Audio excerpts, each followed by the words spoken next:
সন্তান হারানের শোকে ধৈর্য ধরলে জান্নাতে মিলবে যে ঘর। বিশিষ্ট সাহাবী হজরত আবু মুসা আশারী রাদিয়াল্লাহু আনহু থেকে বর্ণিত, রাসূলুল্লাহ সাল্লাল্লাহু আলাইহি ওয়াসাল্লাম বলেন, যখন কোনো আল্লাহর বান্দার সন্তান মারা যায়, তখন আল্লাহ ফেরেশতাদের বলেন, তুমি কি আমার বান্দার কোনো সন্তান নিয়ে এসেছ? তারা বলেন, জি হ্যাঁ। তিনি বলেন, তোমরা তার কলিজার টুকরাকে নিয়ে এসেছ? তারা বলেন, হ্যাঁ। আল্লাহ জিজ্ঞেস করেন, তখন আমার বান্দা কি বলছে? তারা বলে, আপনার প্রশংসা করেছে এবং ইন্নালিল্লাহ পাঠ করেছে। তখন আল্লাহ বলেন, তোমরা আমার সেই বান্দার জন্য জান্নাতে একটি ঘর তৈরি করে তার নাম রেখে দাও, বায়তুল হামদ। তিরমিজি, হাদিস নং 1021।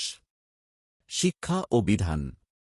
1. সন্তান হারানোর কষ্ট অত্যন্ত কঠিন পরীক্ষা। সন্তান বাবা মায়ের কলিজার টুকরা। তাই সন্তান হারানো মানুষের জন্য অত্যন্ত বড় পরীক্ষা। এই কঠিন পরীক্ষায় মুমিনের ঈমান ও ধৈর্যের পরিচয় প্রকাশ পায়। 2. বিপদের সময় কান্না বা দুঃখ প্রকাশ স্বাভাবিক। তবে আল্লাহর সিদ্ধান্তের বিরুদ্ধে অভিযোগ না করে ধৈর্য ধারণ করা মুমিনের গুণ। 3. ইন্না লিল্লাহি ওয়া ইন্না ইলাইহি রাজিউন, শুধু মৃত্যুর সময় নয়। এর অর্থ, নিশ্চয়ই আমরা আল্লাহরই এবং নিশ্চয়ই আমরা তাঁর কাছেই ফিরে যাব, অর্থাৎ মানুষ ও তার প্রিয় সবকিছু আল্লাহর মালিকানাধীন। তাই কোনো প্রিয়জনকে হারালেও মুমিন আল্লাহর সিদ্ধান্ত মেনে নেয়। 4. আল্লাহ মুমিনের কষ্ট ও প্রতিক্রিয়া সম্পর্কে অবগত।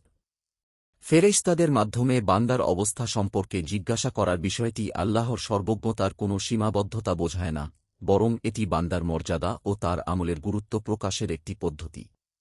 5. দুনিয়ায় সন্তান হারানোর বেদনা অসহনীয় মনে হলেও একজন মুমিনের জন্য আখিরাতে এর বিনিময়ে আল্লাহর পক্ষ থেকে এমন পুরস্কার রয়েছে, যা দুনিয়ার সব কষ্টকে অর্থবহ করে দেয়।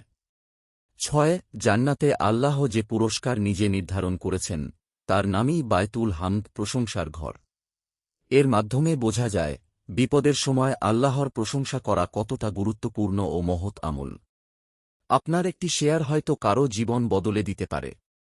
সাদকায়ে জারিয়া সওয়াব পেতে ভিডিওটি শেয়ার করুন। সোর্স: ইসলামী জীবন, কালের কণ্ঠ।